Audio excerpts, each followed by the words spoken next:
Hi and welcome to today's unit in the series for SAP Sales in SAP Business 1 that we have been having.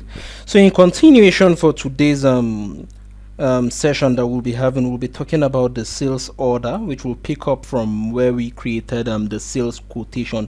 But like our tradition permits us, just right before we go into the system, let's talk about what the sales order is. So the sales order is a commercial document that is being prepared by a seller. In this case, the seller is us as the vendor and is being issued to a customer.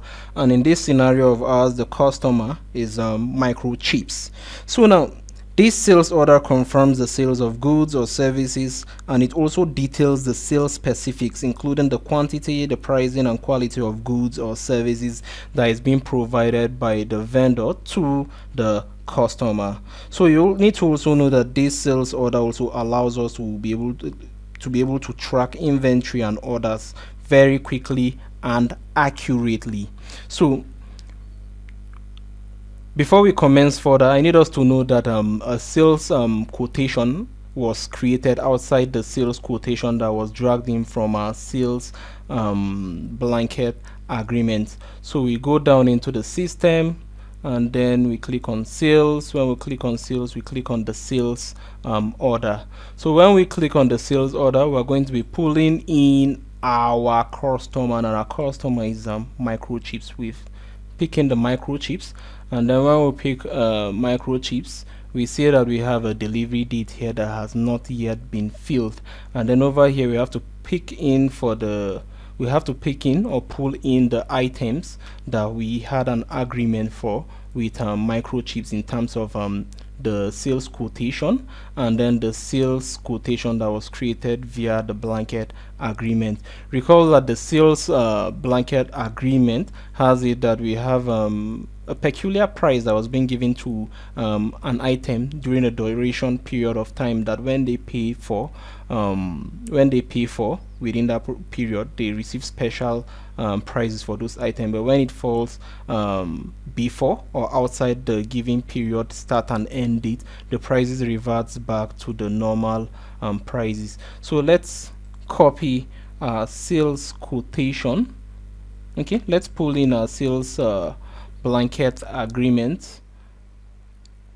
We pull in our sales blanket agreement, and then this is our sales blanket agreement. We pull it in, we draw all data in, and then this is it. You see that the unit prices over here are still highlighted blue. So we scroll down, and then we also pull in another sales quotation, but this time it's not linked to any blanket agreement. So we copy from, and then we click on the sales quotation, and then we click on this. This is the sales quotation that was created today. So we choose this, and then we pull this in. So over here you have row exchange rate for prices. It could be that the exchange rate while we were creating the quotation changed when we were creating the sales order, but in this case we are not going to be using the current exchange rates. We are going to be using the exchange rate as of when we were creating the sales quotation. We click on this and draw all data in, and then this is it. Over here we click on this, click on this, and then we copy from.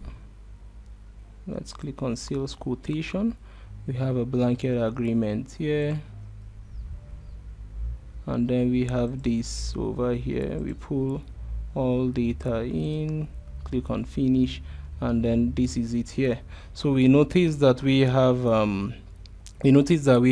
blanket agreement over here for this, and these are two documents. One of them is linked to a sales blanket agreement, and then the other sales quotation is just a normal sales quotation that was created. That is why you don't find any blanket agreement that is attached to these items over here. So now let's talk about some cool features just right before we commence forward. So let's click on these modules over here, let's click on these modules over here, or better still, let's click on, we recall we said we have two views. One of them is the grid view, which is this, and then the other is the form view. So let's say we want to add additional fields into this guy over here. We click on the form view. When we click on the form view, we click on the table format, and then when we click on the table format, we want to find the delivery date. So we add this delivery date, we add with visibility, and then we have it active. And then let's say we want to add another column field for the warehouse. It's already added there, so we click on this, okay. And then let's say there's this cool functionality that I came across. We click on the modules. When we click on the modules, we click on administration. When we click on administration, we click on system initialization. When we click on system initialization, we click on tooltips preview. If we want to enable the tooltip preview, we click on this, enable tooltip preview, and then let's come down here and see, let's see, for the warehouse, for this warehouse over here, let's say we want to have certain information that are being highlighted or displayed to us. Let's click on country, this, and then let's click on updates. So it has been updated. We click on OK. So what are the effects of these functionalities? We recall we added the delivery date, and then we added the warehouse. So let's click on this, and then you see this guy over here appears. So you don't have to look for how you will see the details for this. You see all these appearing over here. So for the delivery date, let's say we want different delivery dates for each of these items over here. We have this field over here that allows us to be able to put in different delivery dates for each of these items over here. But in this case, we'll just be using one singular delivery dates for all of these items, which is today. And then we have over here the unit prices. So during the course of creating this, I need us to also know that, let's say, the delivery quantity, that do you want to be able to update the existing table rows with the new delivery date? Yes, we want to. So you need to also know that you have the permission or the right to be able to edit fields in your sales quotation and your sales order. But the moment you move it from your sales order down into the delivery, you will not be able to edit the delivery quantity and then what so not.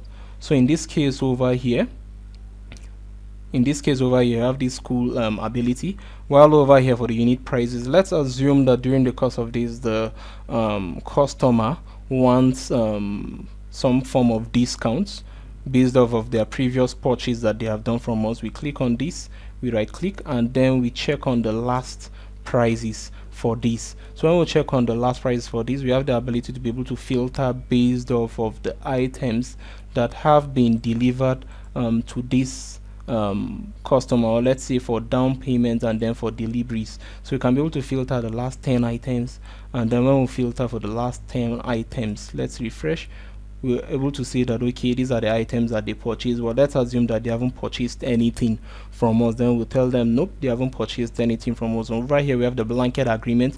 We have the ability to be able to check to see if there's a blanket agreement that is linked or attached to this, and if the status for it is approved. So those are the added features that I wanted us to talk about. So moving forward, we can be able to add this into our system. So we click on the add, and then we'll click on the add. Our sales order has been created. So we can be able to pull this back, last data record. So we can be able to pull this back, and then having added that, we can be able to copy and then create our delivery. So this brings us to the end of this unit in terms of sales order. So I want to thank us very much, but to give a preview, let's not forget that what we did was that we created the sales blanket agreement, then we created the sales quotation before we now created the sales order. And moving forward, we can be able to copy this and then create the delivery. So in our next unit, we'll be looking at how to create a delivery. But just before we go, I want us to see something also. We can be able to see the relationship map for all our documents. So this shows us a side by side or a roadmap for all we have created. We have the sales quotation, and then we have two separate sales quotation, and then we have the sales order. So this shows you the document flow for your documents, for what you have, the document flow for what you have been doing step by step. And you can also be able to double click on this to see this is the origin from this particular document over here, which is the sales blanket agreement. So we can close this, and then we can also be able to close this. So thank you very much for your time. That's all from me today. So for you to find out more from us, you can also be able to contact us across all our various social media platforms, and you can also subscribe to our channel and tune in your post notifications so that you can also be able to receive notifications when we drop new and available content just for you. Thank you and have a lovely day. Bye.